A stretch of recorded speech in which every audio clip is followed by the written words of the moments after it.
first story is very close to home. I think I could put it under the heading of been there, done that, got the T-shirt and the underpants and everything. It's a story that yet again confirms the tyrannical nature of the ultra-Zionist lobby, what I call the anti-Semitism industry, and the protection racket. The protection racket not to protect Jewish people from discrimination, but to protect the far-right regime in Israel from any criticism. And you'll see, if you've been following in any way the efforts to silence me and stop my public events, why I say it's close to home. This is a story about a man called Chris Williamson. He's a member of the opposition Labour Party in Britain, and he is now the target of the ultra-Zionist lobby and its media lackeys in Britain because he committed a terrible crime, and I'll tell you what that is. Over the last year or so, there has been a hysterical campaign against the Labour Party by the ultra-Zionist lobby to dub them anti-Semitic. And anti-Semitic, of course, doesn't even mean anti-Jewish, but that's another story that I've talked about elsewhere. But the hysteria has not been because the Labour Party is ravaged with anti-Semitism. One of the core controlling forces of the Labour Party is called Momentum, and that was created by Zionists and is still run by Zionists. So, yeah, it's all anti-Semitic. And the hysteria was there for a simple reason. They wanted to stop a core of the Labour Party, nothing like all the Labour Party, a core of the Labour Party from criticising Israeli policy. And particularly, they wanted the Labour Party to accept this new and ludicrous and outrageously wide definition of anti-Semitism, which includes criticism of Israel, because they're a protection racket to stop criticism of the far-right regime in Israel. So Williamson's crime was this. He stood up at a Labour meeting up in, I think it was Leeds, or somewhere up there anyway, and he said, you know, basically this anti-Semitism hysteria, these are anti-Semitic claims against the Labour Party are over the top, basically. And they weren't just over the top. They were and are in another stratosphere in terms of their ludicrousness. So here's a man who is, with the Labour Party in general, been subjected to these outrageous attacks for widespread anti-Semitism, or what they call anti-Semitism. And he stands up and says, actually, what we've been accused of and all that stuff, it's way over the top. Now, he's committed a crime because you cannot question the omnipotent authority and unquestioning opinion of the ultra-Zionist lobby. Otherwise, you're an anti-Semite and a racist and a Nazi and all the rest of it. So someone was filming the meeting, and it got out into the media. And the media said, "Oh, outrageous, exclusive, look what Williamson said." And of course, what Williamson said was not only his right to an opinion, it was blatantly true. And so the vilification of Williamson began. He was suspended from the Labour Party. I think it's now been put back, but then there's been a furore about the fact that he's been reinstated. Because you don't question the ultra-Zionist lobby, because they are an all-powerful God, and no one must question God. And so the Labour Party, which has got down on its knees and begged for forgiveness from the ultra-Zionist lobby, led by a gutless leader called, and I use leader in only in official terms. He's officially the leader. He's not really. Called Jeremy Corbyn, who's supposed to be a friend of Williamson, and the Labour Party got down on their knees. They have accepted the definition of anti-Semitism, which includes criticism of Israel, and now they've been throwing people out of the Labour Party for criticising Israel, even in the mildest terms.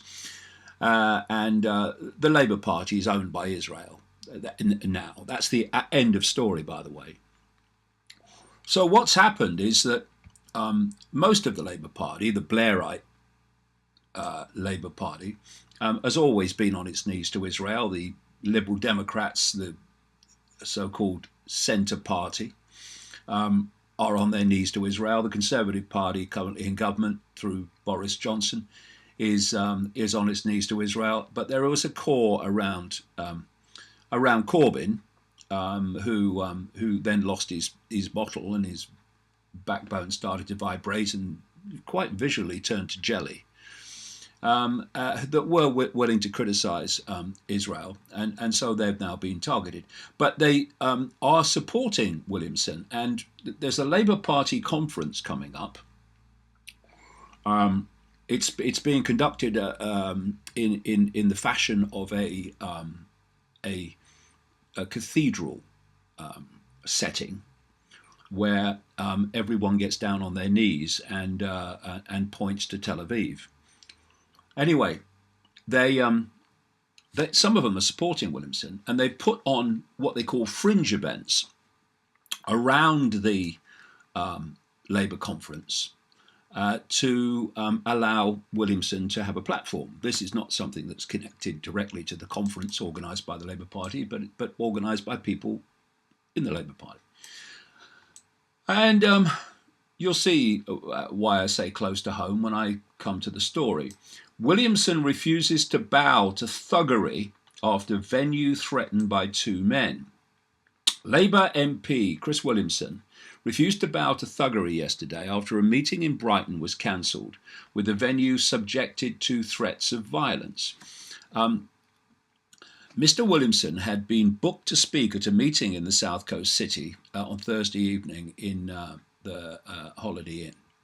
But in an email seen by the Morning Star, this is a left-wing newspaper, the venue cancelled the booking amid fears over the safety of its staff.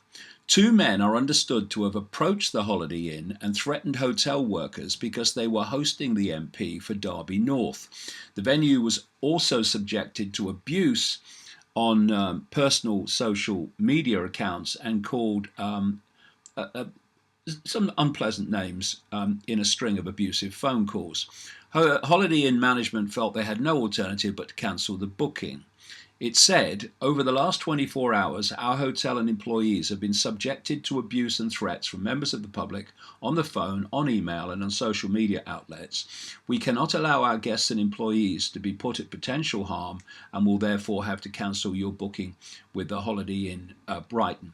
Now, this is a meeting even before those fringe events that around the Labour Party conference that Williamson has been invited to speak at. Goodness knows what's going to come of that.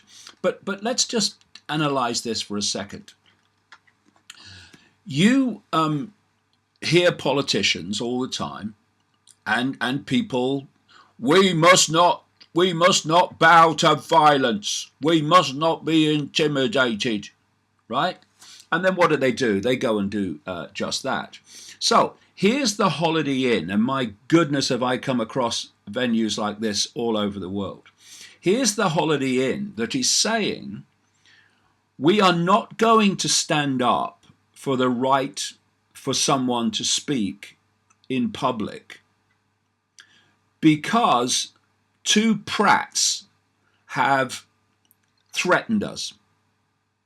What you do, Holiday Inn, when your backbones stop vibrating, is to go to the police and tell them what's happened, to say to the police, if we bow to this, then we're allowing the thugs to impose their will on society. We're allowing the thugs to win and silence someone they want to silence. And therefore, this event is going ahead. And we want the police to protect this venue on that night so no one can come to any harm. Let's not forget that the guys being targeted for simply saying the hysteria and hysterical attacks on the Labour Party over anti-Semitism are over the top. So that's what an organisation, Holiday Inn, and I'm not just picking on them, almost all of them do it, not least Labour Party councils that own venues around Britain. They're the first ones to pull when they've got up off their knees to make the phone call. And what any organisation that cares about freedom, clearly Holiday Inn doesn't, cares about itself like all the others, would do is say, we're not having this. No, we are going to stand up for freedom of speech. But of course they don't. We'll call you names, we will. Okay, we'll call it off. Oh dear, it's pathetic. And this is how freedom is being destroyed. Not by the thugs, not by the haters who claim to be anti-haters, but by the lily-livered, vibrating backbone venues that refuse to stand up for freedom of speech and are only concerned about how does this affect me.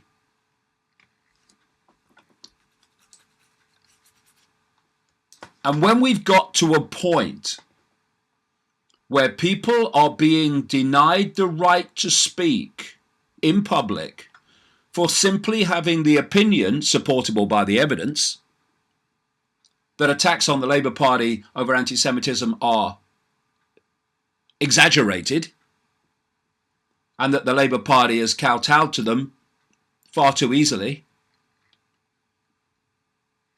When we've reached that point, you know you're not heading for a tyranny, you're in a tyranny. And I, for bloody one, will not be bowing down to the tyranny and the thuggery and the lies and the haters. Those with hate on their face that claim to be fighting hate. The Labour Party is gutless. Its alleged leader, Jeremy Corbyn, is gutless. And the cancer of bowing down to tyranny is now pervasive throughout the Labour Party, as it is through the other major parties in Britain, as it is in the Republicans and the Democrats in America. So here's another story. UK Council, run by Labour, refused to host Palestinian event over anti-Semitism fears. Tower Hamlets officials did not divulge real reason for turning down big ride for Palestine. Here's the story. Officials at a London council that refused to host a charity event in aid of Palestinian children did not tell the organisers the decision was based on fears their criticism of Israel could breach anti-Semitism guidelines, internal emails have revealed. What are these anti-Semitism guidelines? They are the new definition of anti-Semitism, which is designed specifically to stop any criticism of the far-right regime in Israel. The exchanges among officials at Tower Hamlets Council also reveal they thought the event should be turned down, in part because of a row over anti-Semitism in the Labour Party. You see what I mean as the dots connect?